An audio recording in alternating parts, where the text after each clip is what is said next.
Beatrice, do you know of a Mr. Jameson? Jameson?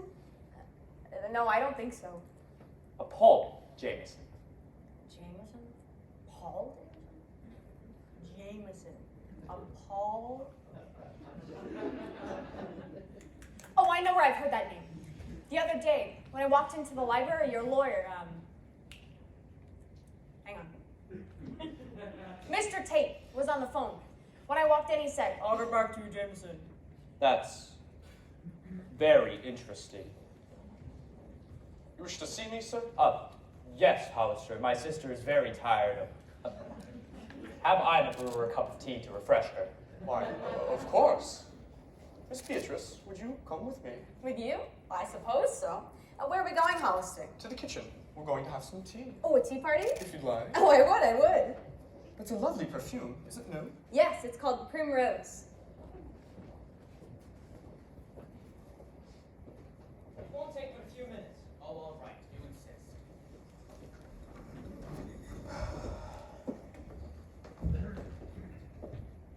Drat. The embers have gone out.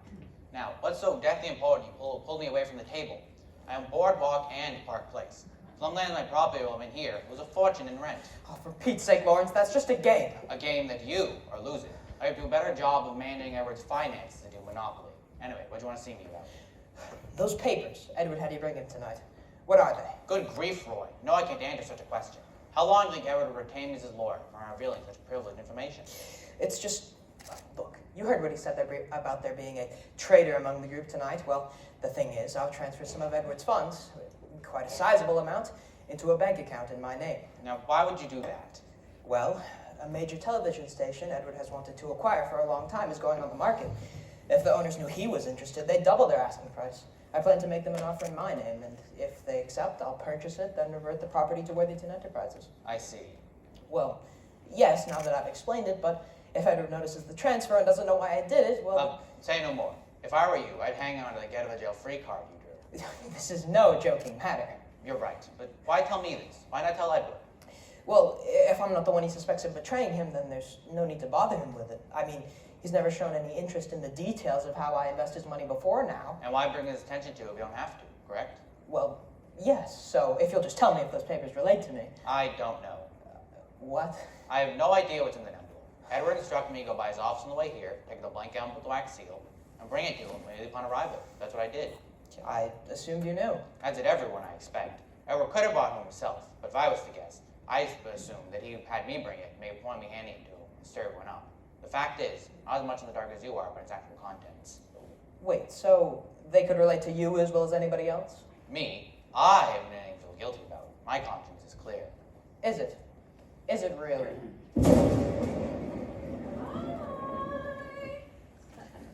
Game's over. Just seen one. I would have, but I hid all my money and seem to have lost it. Well, then, oh.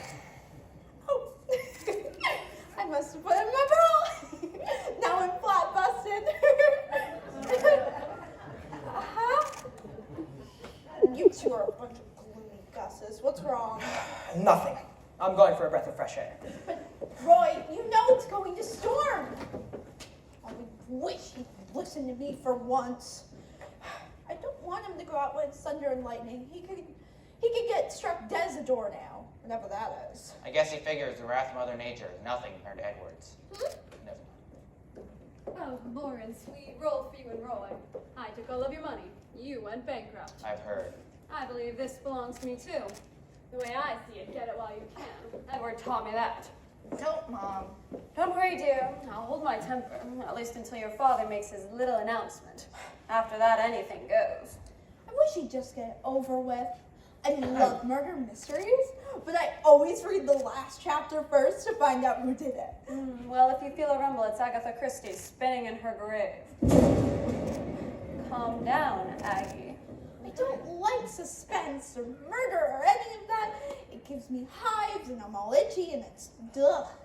I'm sure it's just awful. It's a good thing calamine lotion's so cheap.